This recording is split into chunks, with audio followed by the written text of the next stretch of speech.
मैं तो आज मैप के माध्यम से हम इंडिया के इतिहास को जानेंगे। हिस्ट्री में पार्टिकुलरली यहाँ पर सिंधु घाटी सभ्यता के टाइम पीरियड में जो शहर विकसित हुए थे, जो जो स्थान विकसित हुए थे और वो क्यों फेमस थे, इस बात को भी आज हम मैप के माध्यम से समझने वाले हैं। तो यहाँ पर जो मैप है, इसमें जो आप कलरफुल हिस्सा देख रहे हैं, ये पूरा का पूरा सिंधु घाटी सभ्यता का एरिया बताता है। ठीक है, तो इसमें काफ़ी सारा जो हिस्सा था, कहना चाहिए कुछ हिस्सा पाकिस्तान में है, कुछ हिस्सा भारत में है इसका। यहाँ के जो प्रमुख प्रमुख शहर हैं वो कौन सी नदी के किनारे लोकेटेड हैं, ये भी क्वेश्चन कभी कभी पूछा जाता है सही जोड़ी के रूप में। तो ये भी एक मैप का ही हिस्सा यहाँ से बन जाता है, इसलिए हम इसको मैप के माध्यम से समझ रहे हैं। जैसे कि एग्जाम्पल के तौर पर सही जोड़ी में यदि हमसे पूछता है कि ये जो मोहनजोदड़ो है वो कौन सी नदी के किनारे लोकेटेड है, तो आप देख सकते हैं ये मोहनजोदड़ो है और उसी के किनारे से ये सिंधु नदी होकर के जा रही है।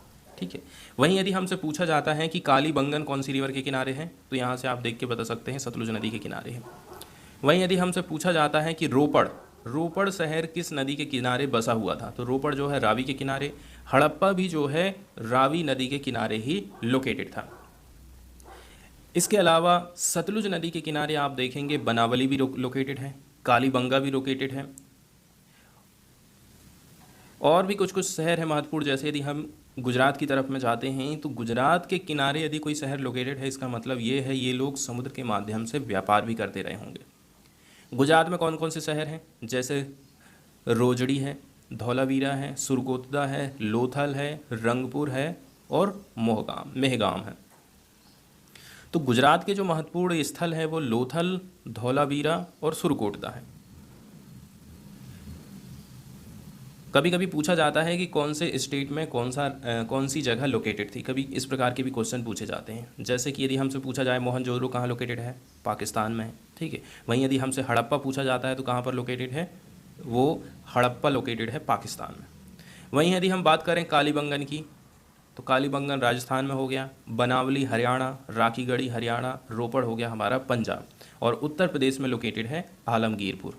गंगा और यमुना दोनों नदी के किनारे पर ये लोकेटेड है। वहीं जो राखीगढ़ी की बात करें तो यमुना के थोड़ा सा ये पास में पड़ेगा।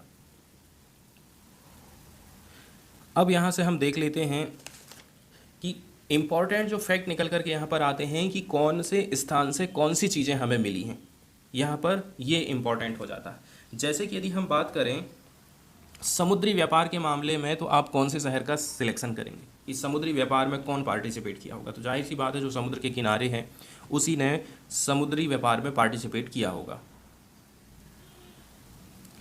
जैसे कि एग्जाम्पल के तौर पर यदि हम बात करें, ये जो लोथल स्थान आप देख रहे हैं ना राजस्थान गुजरात में, ये जो लोथल था ये समुद्री व्यापार का एक महत्वपूर्ण स्थल माना जाता था।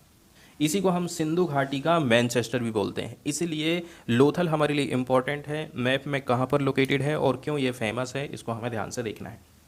इसके बाद यदि हम बात करें गुजरात में ही धौलावीरा की, तो धौलावीरा जो है अद्वितीय जल दोहन प्रणाली के लिए फेमस है, तो इस चीज़ को भी हमको ध्यान रखना है। वहीं यदि हम बात करें राखीगढ़ी की, तो हम चलते हैं ऊपर, ये राखीगढ़ी है, कहाँ पर स्थित है ये, तो जो राखीगढ़ी है ये हरियाणा में लोकेटेड है। सिंधु घाटी का ये सबसे बड़ा स्थल माना जाता है। यहाँ पर अन्नागार मिला है, समाधि क्षेत्र है, नाली है, टेराकोटा की ईंटें हैं, ये सारी चीज़ हमको यहाँ पर मिली हैं। तो धौलावीरा को हमने देखे जलदोहन प्रणाली के लिए, लोथल को हमने देखे समुद्री व्यापार के लिए, ठीक है, जिसको हम सिंधु घाटी का मैनचेस्टर भी बोलते हैं। वहीं यदि हम बात करें कुछ और जगह की, जैसे कि गुजरात में ही सुरकोटदा है। ठीक है, गुजरात में ये सुरकोटदा जो जगह आपको दिखाई दे रही है, यहाँ पर घोड़े की हड्डियों का पहला हमें ओरिजिनल अवशेष मिला, वास्तविक अवशेष मिला है। इसके साथ साथ में यदि देखें हरियाणा में बनावली, ठीक है, देखते हैं कि बनावली यहाँ पर दिखाया गया है कि नहीं, तो ये हरियाणा में बनावली दिखाया गया है, राखीगढ़ी भी दिखाया गया है। तो ये जो बनावली है, बनावली बहुत ज़्यादा फेमस है, अरिय गलियों वाला एकमात्र नगर। ठीक है, जैसे जो एक्सल टाइप की संरचनाएं नहीं होती हैं, तो जो अरिय वाली गलियां हैं वो एकमात्र यहीं पर हमको देखने को मिली हैं। वहीं यदि हम बात करें आलमगीरपुर की, तो आलमगीरपुर वाला जो एरिया है आप देख सकते हैं भारत के एकदम पूर्वी वाले हिस्से की तरफ पड़ रहा है। पूरे सिंधु घाटी सभ्यता की यदि हम बात करें तो सबसे पूर्वी जो जगह है वो कौन सी हो जाएगी, वो हो जाती है आलमगीरपुर।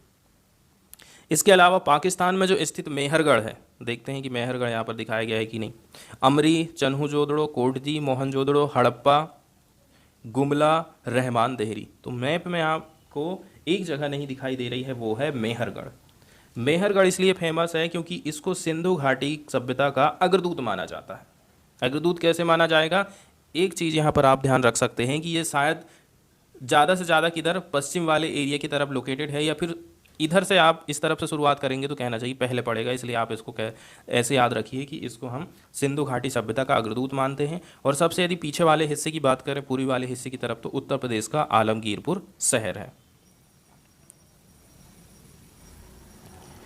अब नॉर्मली क्वेश्चन जो पूछे जाते हैं मैप पर आधारित, वो इसी प्रकार से पूछे जाते हैं। जैसे कि यहाँ पर आप भारत का मैप देख रहे हैं, इसमें 1 2 3 4 डॉट डॉट्स है, एरिया का नाम आपको बताना है कि कौन से नंबर पर कौन सा शहर लोकेटेड है। ज़्यादातर जो क्वेश्चन पूछे जाते हैं बेसिकली नॉर्मल इसी टाइप के ही पूछे जाते हैं। बहुत ज़्यादा हार्ड और गहराई में मैप पर आधारित क्वेश्चन बहुत कम ही पूछे गए हैं। यदि आप पूरे पिछले वर्षों का विश्लेषण यदि करें मैप पर आधारित क्वेश्चन कैसे पूछे गए हैं, तो जैसे कि यहाँ पर आपको बताना है 1 नंबर शहर कौन सा रहेगा, 2 नंबर कौन सा है, ठीक है, 3 नंबर कौन सा है और 4 नंबर कौन सा है। तो देखिए जाहिर सी बात है, ये जो 1 नंबर है ये हो गया हमारा हड़प्पा, दूसरे नंबर में है मोहनजोदड़ो। एक में हड़प्पा है, दूसरे में है मोहनजोदड़ो, और तीसरे नंबर पर आ जाता है आपका लोथल, और चौथे नंबर पे आ जाता है कालीबंगन राजस्थान में। तीसरे नंबर में जो आप जगह देख रहे हैं वो लोथल है, गुजरात में लोकेटेड है, और दूसरे नंबर पे आप देख रहे हैं मोहनजोदड़ो, और पहले नंबर पे है हड़प्पा। इस प्रकार के क्वेश्चन पूछे जाते हैं, इसलिए मैप को हमें थोड़ा सा ध्यान देना ज़्यादा ज़रूरी है।